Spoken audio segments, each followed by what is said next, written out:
नमस्कार सर्वांना. सर्वप्रथम श्री स्वामी समर्थ. जय जय स्वामी समर्थ. स्वामी भक्तांनो, तुम्हा सर्वांचे आपल्या श्री स्वामी समर्थ या चॅनलमध्ये सहर्ष असे मनापासून स्वागत आहे.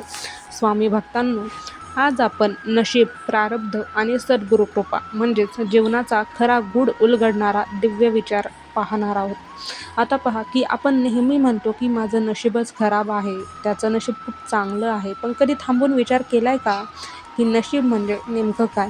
नशीब म्हणजे अचानक घडणारी गोष्ट नाही, ते आहे आपल्या पूर्वकर्माचं फळ म्हणजेच प्रारब्ध. प्रारब्ध म्हणजे आपण मागच्या जन्मात किंवा याच जन्मात केलेल्या कर्माचा साठा, जो या जीवनात आपल्याला भोगावा लागतो. म्हणूनच काही गोष्टी आपल्या हातात नसतात. जन्म कुठे होईल, परिस्थिती कशी असेल, काही सुख दुःख कसं येईल, हे आपल्या हातात नसतं.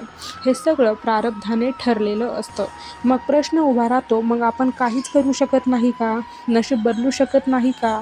इथेच तर खरी गोष्ट आपल्याला समजून घ्यायची आहे. नशीब पूर्णपणे बदलत नाही, पण नशिबावर जगण्याची पद्धत बदलू शकते. आणि ही ताकद कोण देतं? तर सद्गुरुकृपा.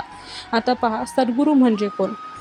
जो अज्ञानातून ज्ञानाकडे नेतो, जो अंधारातून प्रकाशाकडे नेतो, जो भ्रमातून सत्य दाखवतो. जेव्हा सद्गुरूंची कृपा होते तेव्हा माणसाचं नशीब बदलत नाही, पण माणूस बदलतो. आणि जेव्हा माणूस बदलतो तेव्हा त्याचं संपूर्ण जीवन बदलतं. पूर्वी जे दुःख असह्य वाटत होतं तेच दुःख हलकं वाटायला लागतं. पूर्वी जी समस्या मोठी वाटत होती तीच समस्या सोपी वाटायला लागते.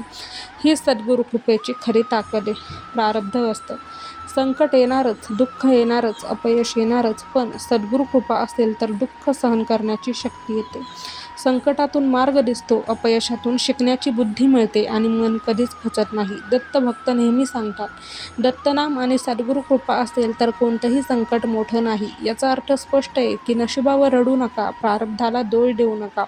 प्रयत्न करा, श्रद्धा ठेवा आणि सद्गुरूंच्या मार्गावर चला. आजच्या काळात लोक पटकन हार मानतात, लहानशा अडचणीत खचतात आणि सगळं नशिबावर ढकलतात. पण लक्षात ठेवा, नशीब तुमच्या हातात नाही, पण तुमचा दृष्टिकोन तुमच्या हातात आहे. प्रारब्ध तुमच्या हातात नाही, पण तुमचं आचरण तुमच्या हातात आहे. परिस्थिती तुमच्या हातात नाही, पण त्या परिस्थितीत उभं राहणं तुमच्या हातात आहे. आणि हे सगळं शक्य होतं सद्गुरुकृपेने. म्हणूनच नशीब बदलण्याचा प्रयत्न करू नका, स्वतःला बदला. कारण माणूस बदलला की नशीब बदलल्यासारखं वाटतं, मन बदललं की दुःख कमी होतं आणि श्रद्धा आली की जीवन सुंदर होतं. त्याचबरोबर नशीब लिहिलेलं असतं, प्रारब्ध ठरलेलं असतं, पण सद्गुरुकृपा असेल तर अंधारातही प्रकाश दिसतो.